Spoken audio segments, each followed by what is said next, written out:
vryheid en oorvloed. Of amper gesê het vryheid in oorvloed. Ek dink dit sou seker ook gepas gewees het op 'n manier, ons sou dit gepas kon maak. Dis nie net die tipe van politieke drome wat ons het nie, dis nie net 'n goed wat mens direk met mense geloofslyn kan koppel om te sê dat dit ook van 'n hoër hand af kom nie. Dis nie net wat ons elke dag in Orania probeer uitleef nie. Dis ook die titel van die nuutste boek uit die pen van Karel Boshoff. En ek sien baie uit om meer hiervan te hoor.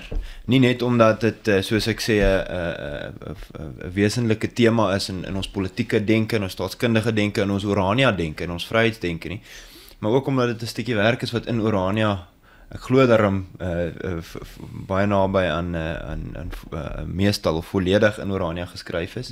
Ek seker daar was 'n paar wegbreuke om op ander plekke ook te skryf. Maar ons sien baie uit om meer oor hierdie boek te hoor en natuurlik nie net oor die boek wat gepubliseer is en die akademiese aanleiding daartoe nie, maar ook die temas wat daar binne bespreek word. Joos, nee, baie dankie vir die geleentheid. Dis 'n wonderlike voorreg om dit aan Orania en Orania beweging en ons belangstellendes aan te bied. Interessant genoeg, jy praat nou van wegbreek. Ek was nogal gewoond om weg te breek om te skryf. Ek het in hierdie geval in die oggende studeerkamer toe weggebreek voor die son opkom. Dis sover as wat ek met wegbreek gekom het. Ek raak so in Orania geanker dat ek eintlik nie meer wil wegbreek nie. Hierdie is waar maar laat ek liewer hieroor sê. Jy het nogal sê vryheid in oorvloed, vryheid en oorvloed. Die rede hoekom dit en is in hierdie geval is dit uiteindelik by oorvloed begin en nie by vryheid nie. Vryheid het soort van die ondersteuning van die oorvloed geword of andersom hoe mense dit wil beskou. Maar nog verder terug het dit eintlik by skaarste begin. En dis hoekom ek maak 'n bietjie 'n grappie daarvan om te sê vryheid en oorvloed is beter as slawerny en skaarste. Maar daai twee goed loop hand aan hand. Hierdie twee temas loop hand aan hand.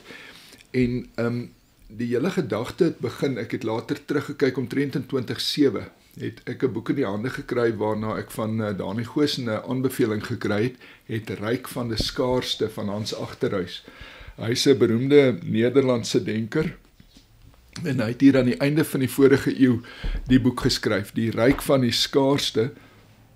En wat hy daarin ondersoek het is die tergende vraag hoe dit is dat in 'n tyd waarin daar meer van alles is waaraan jy kan dink. Jy het meer klere in jou kas as wat jou oupa en sy voorgangers gehad het. Jy het meer goed in jou huis. Ons het net almal, ons het eerder te veel as te min goeders en tog is dit 'n tyd wat deur 'n belewing van skaarste gekenmerk word. En is daar allerlei indekse, armoede-indekse en goed. Nou die vraag is hoe is dit moontlik en in die ontplooiing van daai vraag en die ondersoek wat hy gedoen het, hy het teruggegaan sê net maar tot in die 16de of in die 17de eeu, in besonder Thomas Hobbes wat ek ook as 'n bron hier ontgin, het hy eintlik my oë daarvoor oopgemaak dat die moderne era, die era kom ons sê van 1650 af tot nou, staan in die teken van skaarste. En daarbey het hy opgehou. Toe ek nou deur die hele storiewerk het ek die tweede deel geformuleer aan die hand van die gedagte dat die tradisie, die voorafgaande era, die middeleeue, die Christelike periode, die klassieke periode staan in die teken van oorvloed. En dat hierdie twee goed eintlik teenhangers van mekaar is, uit die aard van die saak oorvloed en skaarste is teenhangers van mekaar, maar dan ook vryheid en slawerny of gebondenheid is teenhangers van mekaar. So dit was nou so die laaste, ek sê net 2007, ek het nou nie van 2007 af hier aangewerk nie, maar ek het omtrent van 2020 af hier aangewerk, gefokus en duidelik aan die stuk werk geby. En dit natuurlik ook 'n akademiese wortel, as ek reg is. Ja, dit het my doktorale proefskrif geword en dit het ek weer omgeskryf tot werk wat daarom nou meer toeganklik is as wat jy weet akademiese taal en aanslag is mos maar eie soortig. Ja. Wel, ons het vooraf bietjie ook gepraat oor die skakel wat tussen hierdie skrywe en Orania is. Het die Orania gedagte enigstens 'n rol gespeel om te help inspireer ook verder? In 'n sekere opsig, en dan relativeer ek nie deur te sê in 'n sekere opsig nie, want Orania het baie opsigte. Orania het ook die installasie van grootmaatdienste en geel masjiene wat in die grond grou en so aan. In 'n bepaalde opsig is dit die Orania gedagte vir my. Dit is wat dit is om in Orania ons vryheid te lewe, is ook om oorvloed te vind. Nou goed, nou moet 'n mens sekerlik dit 'n bietjie verder uitpak om daarby uit te kom. Maar dis kom dit vir my so belangrik is om dit in en vir Orania aan te bied. Dit is vir my ook belangrik om dit vir mense elders aan te bied. Afrikaners elders, wie ook al dit kan lees, daar is selfs belangstelling in die moontlikheid om dit in Engels te vertaal en te kyk of daar 'n gehoor voor is.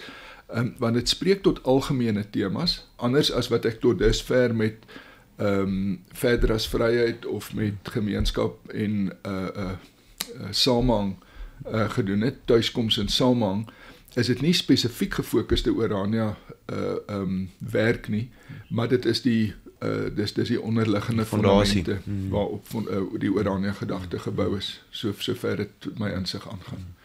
So wat is hierdie skaarste van die moderne tyd? Die belangrike punt, die verrassing om uit te vind, is skaarste staan, laat ek nou sê, as mense so deur die goed werk, dan rek jou oë partykeer vir 'n gedagte, en dan 'n ruk later het jy hom so deel van jouself gemaak, en kan jy nie eintlik onthou dat dit op 'n stadium 'n nuwe gedagte was nie.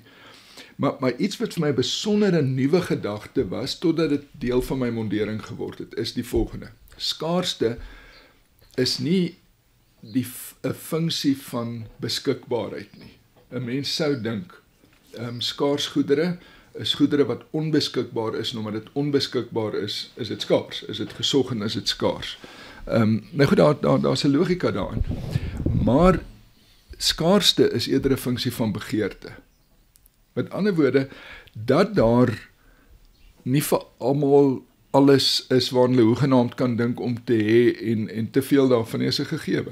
Dis eenvoudige werklikheidsgegewe. Daar kom tye oor die hele geskiedenis van die mensdom van meer en minder, sê nou maar voedsel in 'n sekere seisoen, of die materiale waarmee jy skuiling bou, of die goed waarmee jy vir jou kleding maak, of wat ook al. Met ander woorde, die punt is, in die hele geskiedenis van die mensdom was daar maniere om met die beskikbaarheid al dan nie van goedere te werk.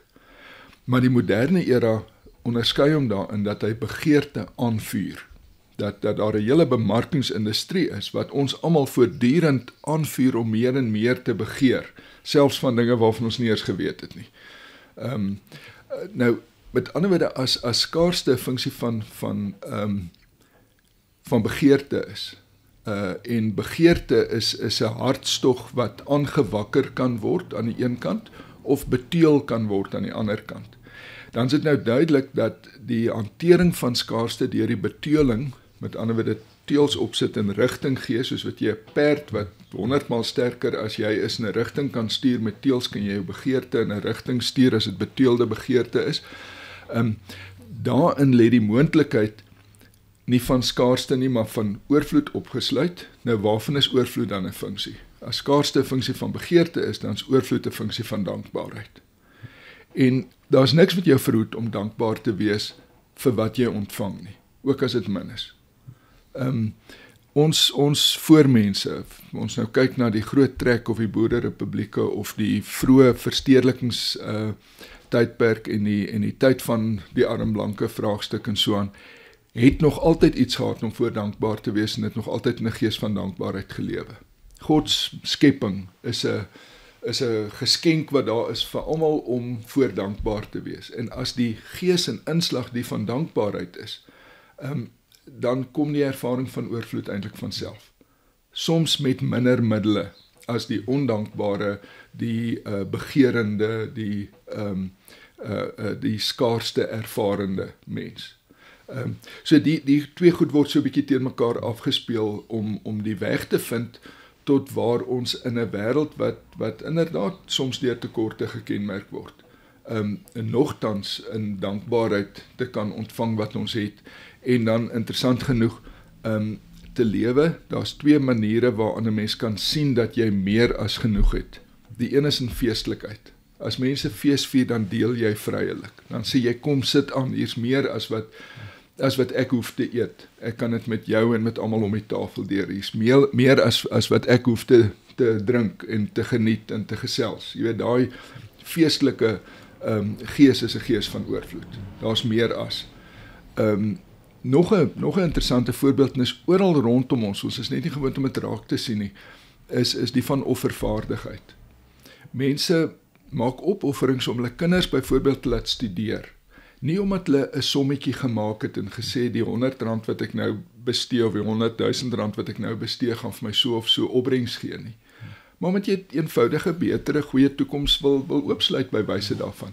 Natuurlik is die verwagte welvaart ergens agterliggend deel daarvan. Iemand met beter opleiding kry ook beter werk, kry ook 'n beter inkomste en so meer. Dit is natuurlik deel daarvan. Maar dis nie 'n som nie, dis 'n instink. Dis 'n offervaardigheid, 'n selfontsegging, want ek het in elk geval eintlik meer as wat ek nodig het. En daarom kan ek afknyp en kan ek byvoorbeeld 'n kind laat leer of 'n ouma versorg of wat ook al ons doen in 'n gees van offervaardigheid. So die punt is dat die ervaring van oorvloed en van die vryheid wat dit ook vir jou gee om te handel is in werklikheid hier. Dit het nie weggeraak nie. Ons het net nie 'n oog daarvoor nie. Ons het 'n oog vir skaarste ontwikkel in die afgelope 400-500 jaar en ons het die oog wat ons sou kon hê vir oorvloed eintlik kwyt geraak vanweë 'n kulturele kondisionering waarvan ons nie die prooi hoef te wees nie. Een van die debatte, gesprekke, omstrede kwessies partykeer oor Orania en hoe ons toekoms bedink. En ook met die breër volk daar buite wat die dalk wil kom vestig vir wie daar nog nie moontlikhede is nie en so aan is ook in 'n sekere sin omdat ons as Oraniërs ek dink nie ons is nie super eksklusief nie, maar daar is 'n sin van dis hoe ons dinge doen. Dit is hoe ons met handel dryf. Nee, dit is hoe ons met 'n rusdag, 'n Sondag as rusdag omgaan in ons gemeenskap. Dit is hoe ons Christendom sien en ek dink ook dit word afgedwing nie, want ons vryheid binne ons breër, sê nou maar protestante gereformeerde tipe van Christelike tradisie. Maar tog is daar 'n sekere sin van iets bindends, volkskap, geloof, gemeenskapsorderelings en dies meer. En dit is ook 'n kwessie dink ek waarmee mens worstel, want daar is soms kritiek wat ouens sê wel hulle wil hier vestig maar hy dorpe te veel reëls. As hy op 'n Sondag wil sus en so maak of weet, dit is te gebonde. Nou hoe kry ons dan in ook hoe ons Orania en toekomstige staatkundige denke en hierdie tipe van goed bedink, hoe kry ons die verhouding tussen gebonde wees en vry wees? Ja. Dis nogal een van die opsigte waarna mense 'n bietjie van 'n herstelknoppie gedruk moet kry in jou gemoed. Dis verstommend hoe diep gesetel die gedagte onder ons mense is, en dan tel ek myself daarbey in, dat vryheid die afwesigheid van binding sou wees. Dat ek is 'n individu en vryheid is om uitgelos te word. Daai liberale individualisme. Dis liberale individualisme. En dit is ongelooflik diep in ons gemoed ingewerk, ingeweef. 'n Mens moet behoorlik omtrent daai weefstof ontrafel om daarby uit te kom. Een moontlike formulering daarvan wat ek in die loop van sake my eie gemaak het, is om te sê dis, jy weet, soos die beskikbaarheid van dinge beteken dat ek nie net 'n spyskaart het waarop ek enigiets kan kies en te nagekom voel as dit nie ek wil amper sê afgelewer word nie. So is dit deel van die menslike werklikheid om nie net enige ding in jou individuele hoedanigheid te kan onderneem of te kan ontvang of te kan verwag nie. Dat jy ten diepste 'n funksie, jou individualiteit is 'n funksie van die gemeenskap waarin jy jou tuis vind. Nou klink dit alweer asof jy jou tuis vind. Jy kom voort uit 'n gemeenskap. 'n Mens is die vrug van 'n gemeenskap van 'n ouerhuis en 'n gesin. Dis alreeds waar jy in gemeenskap die wêreld betree.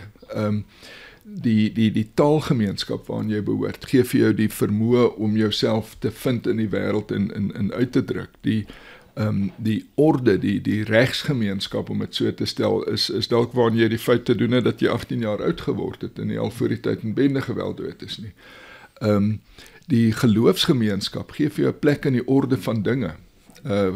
Laat jou verstaan waar jy in die groter ordes inpas. En op al hierdie verskillende maniere, die fisiese gemeenskap, die dorp of stad of buurt waarin jy woon, lanceer jou op 'n sekere manier in die ekonomie in die samelewing op baie maniere in die arbeidsmark in. Al hierdie gemeenskapsvorme maak dit vir jou moontlik om as individu na vore te tree, om daar uit te kom. Dis nie ek as 'n individu wat nou kontrakteer met mede-individue, kom ons maak 'n gemeenskap asof ons 'n vereniging stig of 'n maatskappy oprig nie. Ek is altyd alreeds vanuit gemeenskap besig om my individualiteit te kry. Nou as ek op hierdie wyse oor myself dink as beginnende in gemeenskap, is die vraag nie of daar dinge is wat ek moet doen nie. Daar is dinge wat ek moet doen. Dis gegewe, dis 'n menslike gegewe dat soos my ma my moes gevoed het, gaan ek miskien my ouers versorg. Dis net 'n gegewe, ek gaan dit doen. Of ek meen, mens kan nou ontelbare hoeveelheid sulke voorbeelde vir jou oproep, maar daar's eenvoudig dinge wat gedoen moet word. Nou, as vryheid nie beteken om bandeloos daarvan te kan wegstap nie, wat beteken dit? Dit beteken om te wil doen wat ek moet doen. Nou, hoe kry mens daai wonderlike middeweg waar jy wil doen wat jy moet doen en waar jy moet doen wat jy wil doen? Jy kry dit in die beoefening van die deugde. Om te besef, my menslike aard stel my voor bepaalde verwagtings en vereistes en noodsaaklikhede, en na mate ek met vreugde aan daai vereistes en noodsaaklikhede kan voldoen, in daai mate ervaar ek dit nie as bindend nie, maar as bevrydend. Goed, weer eens, ek kan dadelik aan 'n hele klomp voorbeelde ding, maar die sorg binne 'n gesin is alreeds 'n voordeel, of die deelname aan die sake van die gemeenskap is 'n voorbeeld daarvan, om my stem te laat hoor oor 'n vraagstuk, oor hoe ons sake inrig, is bindend aan die een kant, want kom ons sê ek het 'n bepaalde opinie oor 'n saak en ek spreek hom uit en die algemene tendens is anders as my voorkeur, dan het ek deur my deelname eintlik myself ook onderwerp aan die feit dat my wil nie alleen die deurslag gaan gee nie. Met ander woorde, jy is ingeweef in 'n geheel van sake, maar nie as 'n passiewe slagoffer nie, as 'n deelnemer wat ook met wysheid en oorleg verstaan dat dinge nie altyd na jou kant toe gaan nie, maar dat jy soms mense kan ooreed. Nou al hierdie goed bind jou dus in 'n breër prentjie in. Dis eintlik 'n pragtige prentjie wat hier op die voorblad van die boek is. Dis 'n skildery van Bruegel, 'n middeleeuse dorpsfees. En dit wys eintlik die feestelikheid, die oorvloed, die verbintenis tussen al hierdie mense binne in hulle konkrete omgewing, onder die bome, met die suile op die tafels, is daar iets te eet en te drink, hulle dans en hulle maak musiek, en dis hoe ons lewe. Ons is nie hierdie enkele, inteendeel, daar is eintlik 'n pragtige beeld waarmee ek hier begin, die van Icarus in die mitologie. Nou, Chantal Delsol is 'n Franse Christelike filosoof wat oor die staatkunde werk, en sy pas die mite 'n bietjie aan. Die verhaal is, hier's Icarus in die labirint vasgevang, daar's 'n Minotaurus by die ingang, en jy weet, dis hierdie doolhof waarin jy verdwaal, waarin jy nie perspektief kry nie, oorsig kry nie, maar hy is die meestervakman, hy neem, sy pa is ook by, Hephaestus dink ek, hy neem was en maak vlerke met vere, maar hulle dit nou ook al kry, maak vlerke, en hy is so 'n goeie vakman, hy kan vlieg met daai vlerke. Nou vlieg hy uit die labirint op, nou kan hy afkyk op die labirint, al daai paadjies wat jou die mekaar gemaak het, die kan jy nou hier van bo af sien. Nou ten spyte daarvan dat sy pa hom waarsku, word dit vir hom so lekker hy vlieg. Tot so naby aan die son dat die vlerke smelt. Tuimel hy in die see en hy verdrink. Dis nou die einde van die storie. Maar nie vir Del Sol nie. Del Sol sê, die laatmoderne mens, die een wat met tegnologie die wêreld beheer het, wat hongersnood nek kan inslaan met genetiese manipulasie van saad, wat, jy weet, noem dit nou maar op, hierdie meester van die heelal, wat ruimtetuie en satelliete en goed uitstuur, hierdie selftevrede mens vir wie God dood is, wat self eintlik sy eie God geword het. Hierdie mens vlieg op in die ruimte. Dis Icarus en hy vlieg op en sy vlerke smelt. In die 21ste eeu val hy nie in die see nie, hy is nie so gelukkig nie. Hy val terug in die labirint. Ja, dis erger. Hy val terug in die labirint waar hy vandaan kom, waar hy weet hoe dit daar is. Daar sit nog steeds 'n Minotaurus voor die ingang en hy het nie meer maniere oor om sin te maak van die beperkings waarmee hy gekonfronteer is. Niks van die vakmanskap is eintlik gerig op die probleem nie, dit was... Ja, dis uit die probleem uitgerig. Dis 'n regte utopiese vlug. Progressiwiteit. Soos dit met hierdie oordrywing van vooruitgang en progressiwiteit gaan, vir jou eintlik nêrens uitbring nie. Utopia is nêrens. En as jy terug in die werklikheid is en jy was hoe se mens nou sê, eintlik verslaaf deur jou utopiese denke, jy was meegevoer deur jou utopiese denke, dan sukkel jy om weer met die werklikheid 'n verhouding te kry, met die beperkings van elke dag, met die liggaamlikheid, ons aanskou dit in die vreemdste forme in hierdie dae, met liggaamlikheid, met geslagtelikheid, met voeding, met alles wat ons as mense maak, sukkel jy om tot grepe te kom, want jy het gedink jy is daarbo, maar jy is nie. Want jy's 'n mens. En die verwagting bly. Daai utopiese verwagting bly eintlik. Behalwe as 'n mens, en dis nou wat ek hier probeer doen het, en dis hoekom dit vir my 'n baie diepgaande ervaring ook was. Behalwe as jy dit kan deursien en jy kan sê, ja, dit is wat dit is. Dis 'n mite wat nie werk nie. Kom ons gaan terug. En waarna toe gaan ons terug? Ons gaan terug na ons Christelik westerse bronne. Ons gaan terug na die vroeë verhale, die metafore, soos wat Icarus self 'n metafoor is wat vir ons oë oopmaak vir sekere goed. Ons gaan terug na die deugde etiek wat ons by Aristoteles kry, waar die deugde van verstandigheid, dapperheid, matigheid, regverdigheid gekoester en beoefen en ingeoefen word en vir jou rigting gee deur die moeilike vrae van daaglikse beperkings en uitdagings. En ons gaan terug uit die aard van die saak na die godsgeskenk wat die skepping is, wat ons in dankbaarheid ontvang en danksy daardie dankbaarheid oorvloediglik kan lewe en vryheid ervaar. Ja. Treffend. Hoe lyk die struktuur van die boek? As ek verstaan is hy 2 dele. Eerste deel en 'n tweede deel. Dis hoekom 'n mens kon amper gesê die boek se naam is Slawerny en Skaarste. Want 11de daarvan gaan oor slawerny en skaarste. 11de daarvan is moeiliker verkoop het. Dit dink ek.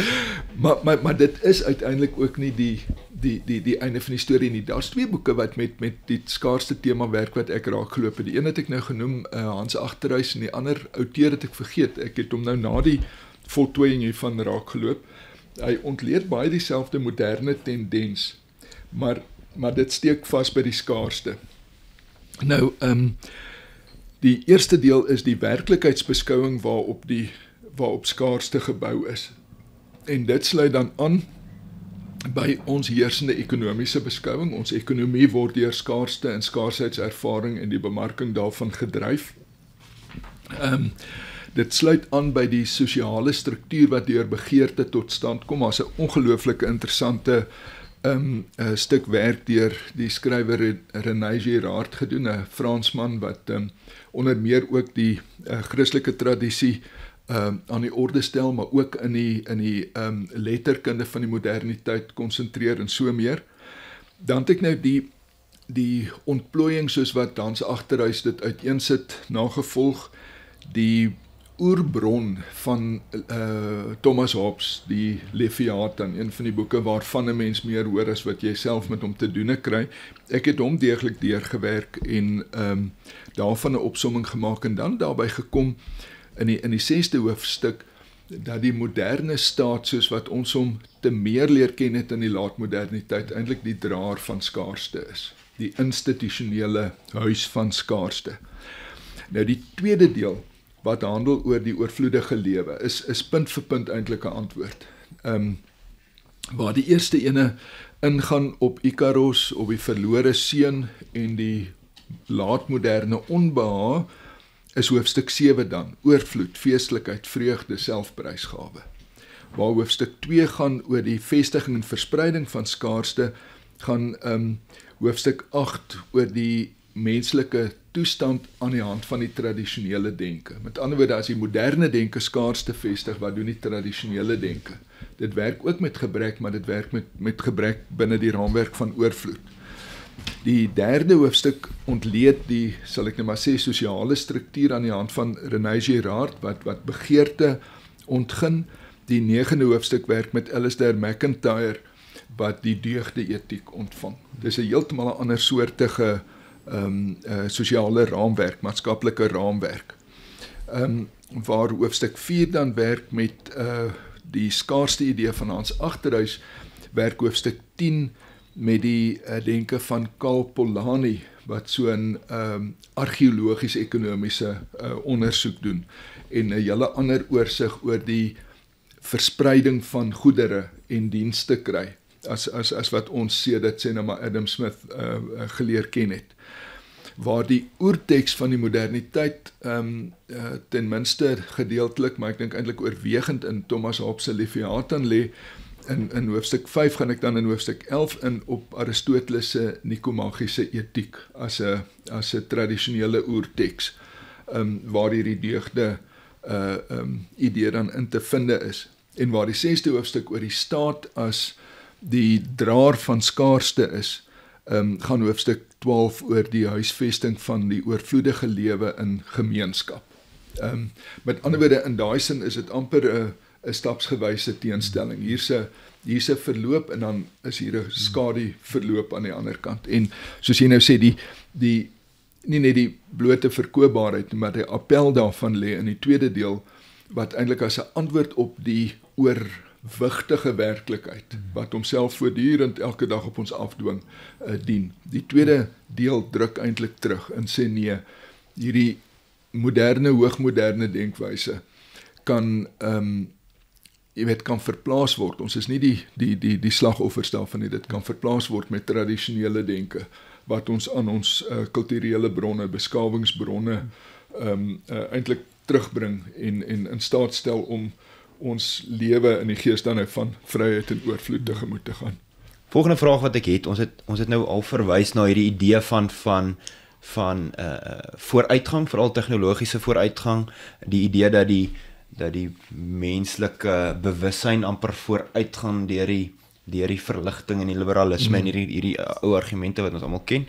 Maar dit is tog instinktief, weet ons as konservatiewe mense, as volks- en geloofsgebonde mense, weet ons tog, dis nie heeltemal hoe ons voel nie. Maar aan die ander kant is ons ook goddelik geskape met ambisie en ons wil vooruitgaan. Ons wil vooruitgaan maak, ons wil nie stil staan nie. Ons as 'n Christelike volk wil ook vorder. En daar sal mense wees wat sê, maar dit is reg, ons kan ekonomies en tegnologies en wat alle hulpbronne betref stil staan as ons geloof in orde is, en miskien is dit so, miskien sou mense in armoede en sukkelend kon leef, want al wat mens werklik nodig het is die ewigheid en die liewe Vader se genade. Maar tog ook dit is ook nie heeltemal hoe ons instelling is as Afrikaners. Ons is tog ook nie so gemaak nie. So waar pas ons en waar pas die idee van vryheid en oorvloed dan by nog steeds by die deugde van nie oorgebruik en oorweldiging nie, maar tog ook by vooruitgang. En ja. Ek het nogal in my gemoed 'n bietjie van 'n stryd gehad daaroor, want ons kry so oordosis van vooruitgangsdenke, en ons kry dit byvoorbeeld in die verband van die marxisme, wat vir jou te kenne gee, die vooruitgang, die goeie toekoms is 'n gegewe, jy weet die proletariaat gaan aan die orde kom in al die verdeling tussen ryk en arm gaan as ware met die wind wegwaai, jy weet, en dan gaan ons hierdie fantastiese toekoms in, en daar's geen aanduiding dat dit gebeur nie. Inteendeel, ons stuit elke keer wat ons mensdom, in daai sin ons, stuit elke keer voor die beperkings van mensheid, wanneer ons by daai goed kom, wanneer ons met daai 'n soort van omvattende utopiese denke te doen het, dan kom ons agter maar dit werk nie so uit nie. Beteken dit dat daar geen vooruitgang is nie, beteken dit dat ons eintlik liewer in rus moet wees. Daar is sulke denke in ons geskiedenis waar by tye voorstanders van rus ingetree het en gesê het nee, dit is nie rus nie. Inteendeel is interessant dat Hobbes beskuldig nogal vir Aristoteles in die klassieke daarvan, dat hulle balans en rus idealiseer terwyl onrustigheid en beweging eintlik die ding is. Nou, dit is ek dink is 'n bietjie 'n bedoelde mislees van Aristoteles. Hobbes het kennelik die tradisie en Aristoteles onder meer goed genoeg geken om te weet hy maak 'n vertekening. Wat as 'n ewewig aangebied word, is nie 'n statiese ewewig nie. In die klassieke, in die Griekse en ek's minder in staat om nou oor die bietjie later Romeinse denke my uit te laat, en in die Christelike denke in besonder, is ewewig en balans en versoening 'n sleutelterme, nie stilstand en rus in die sin van geen beweging nie. Inteendeel, wat die Christendom vir ons nogal aan die hand doen, is ten minste twee goed. Die een is dat daar so iets soos 'n uiteinde is. Nou, die Grieke werk met die gedagte van 'n doeleinde. Die doeleinde van wat ons doen, die finale oogmerk. Nie net die doel van wat ek vanmiddag wil klaarmaak voordat ek aan huis toe gaan nie, maar die doeleinde van my lewe wat die goeie is. Die lê as 'n verwysingspunt voor. En die Christelike geloof met die versoeningsgeskiedenis, die heilsgeskiedenis en die uiteindelike goeie wat aanbreek in die hiernamaals, waarvan ons nie weet hoe dit is of wat dit hoe dit lyk of jy weet, ons was nie daar nie, ons kan nog nie daaroor praat nie, maar ons weet in geloof dat dit daar lê. Dit gee tog vir ons 'n sekere sin vir vooruitgang. Dit gee tog vir ons 'n lineêre beweging van hier af ergens heen. Nie 'n menslike utopia nie, maar iets wat juis lê daar waar die menslike nie toereikend is om dit te bereik nie. En daarom moet ons dit ook nie probeer bedink asof dit af te bring is na ons toe nie. Maar goed, ons het dus daai impuls om te sê daar is beweging, daar is uitbreiding, daar is die uitbreiding van kennis, daar is die beoefening van wil wat in die geskiedenis verloop en nie net sirkels nie oplewer. Nou verwys ek in besonder na die gedagte van die wil en die rede, want dit is twee groothede wat uit die klassieke beklemtoon word, maar wat eintlik in die Christelike denke aangevul word met 'n derde grootheid. En dit is wat jy metafories kan beskryf as die hart. Met ander woorde, ek het nie net 'n wil en 'n verstand nie, maar ek het ook 'n hart. Ek het ook 'n sentiment of 'n toeneiging of 'n voorkeur, en dis ook deel van wat my as mens toerus om die lewe mee tegemoet te gaan. So ons het 'n doeleinde. Ons doeleinde vanuit die Christelike geloofsperspektief is vereniging met God op 'n wyse wat bo ons verstand verhewe is, maar waarin ons deur ons geloofsmatige optrede op weg is, en ons verwesenlik dit nie net in die naam van die geloofsgemeenskap, van die kerk wat liggaam van Christus is en so nie, maar ook as mens, as persoon met 'n hart, as iemand wat besig is om ook binne die raamwerk van ons individualiteit op te tree. Nou weer eens, die ewewig wat die deugde vir ons tot beskikking stel. Die gedagte dat ons met verstandigheid die lewe benader, dat ons oordeel aan die dag lê, dat ons dapper is maar nie roekeloos nie, dapper is en nie lafhartig nie, dat ons daar 'n middeweg vind, nie stilstand nie, maar 'n middeweg en 'n ewewig tussen roekeloosheid en lafhartigheid, dat ons betreffende matigheid, die oormaat en die ondermaat vermy, dat ons nie so vrekkerig is dat ons nie die lewe kan geniet nie, maar dat ons nie so oordadig is dat jy weet ons nie van die babbelas kan regkom nie. Daar is 'n bepaalde middeweg in die matigheid geleë, ook in die matigheid waarmee ons hulpbronne tegemoet gaan, die matigheid waarmee ons die dinge wat tot ons beskikking is benut, wat verrykende omgewingsimplikasies het. En so ook vir regverdigheid kan 'n mens dit uitspel, die middeweg wat 'n mens vind in jou optrede. So dit sou verkeerd wees om die soort vooruitgangsdenke wat ons binne ons raamwerk koester te probeer gelykstel of te maak asof dit net 'n ligter graad is as die progressivisme wat homself in hierdie utopiese ideale tot uitdrukking bring. As hierdie boek vir ons in een sin amper sy oplossing moet bied vir die situasie waarin Afrikaners hulle self bevind nou in hierdie tyd en hoe ons die toekoms tegemoet moet gaan. Wat sal mens sê? Jo, dis nou nog 'n vraag. Ek het die antwoord. Ek moet hom nou net, jy weet, ek moet hom nou net formuleer. Ek moet hom net vind. Dit moet wees dat wat ons ontvang is ons deel. Met ander woorde, ons is op die oomblik in 'n samelewing wat ons nie welgesind is nie. Die samelewingsorde is tot 'n groot mate teen ons opgestel. Maar ons is nie die slagoffers daarvan nie. Ons is eintlik in 'n sekere sin die begunstigdes daarvan. Ons is die begunstigdes van die werklikheid wat ons uit God se hand ontvang. En daarom handel ons met daai werklikheid. Daarom kan ons sê hierdie orde is nie die laaste orde waarin ons lewe nie, dis ook nie die eerste orde waarin ons gelewe het nie. Ons het al in verskeie ordes gelewe. En dit is binne ons bereik, is binne ons vermoë om 'n orde te skep waar binne ons die roeping wat op ons weggelê is, kan nakom. Waar binne ons tot Gods eer kan lewe, om dit in die mees algemene sin te stel.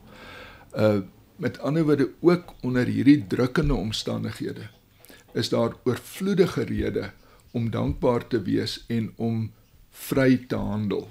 Te handel soos mense wat nie gebonde is en die slagoffers van omstandighede is nie, maar wat in vryheid genoegsaam toegerus is om keuses te maak, om 'n koers in te slaan, om alternatiewe te skep. Ek dink nou is 'n meer gepaste einde nie. Kom ons lewe in vryheid en ons slaan die koers in ons handel met ons realiteit. Waar is die boek beskikbaar? Orania Beweging, Vryheidsstigting, FHK het uitgegee. Ek is trots daarop om die FHK se vlam agterop te hê. Hy is ook op die kultuurkafee van die FHK beskikbaar. En by geselekteerde boekwinkels sou ek kry mens nog sulke goed. As jy jou 3-stap proses wil hê om van uitslawerny en gevangenis en skaarsheid na vryheid en oorvloed te beweeg, is hierdie jou handleiding. Baie dankie vir die gesprek. Dit was baie gepas en ek dink baie toepaslik ook vir ons mense daar buite.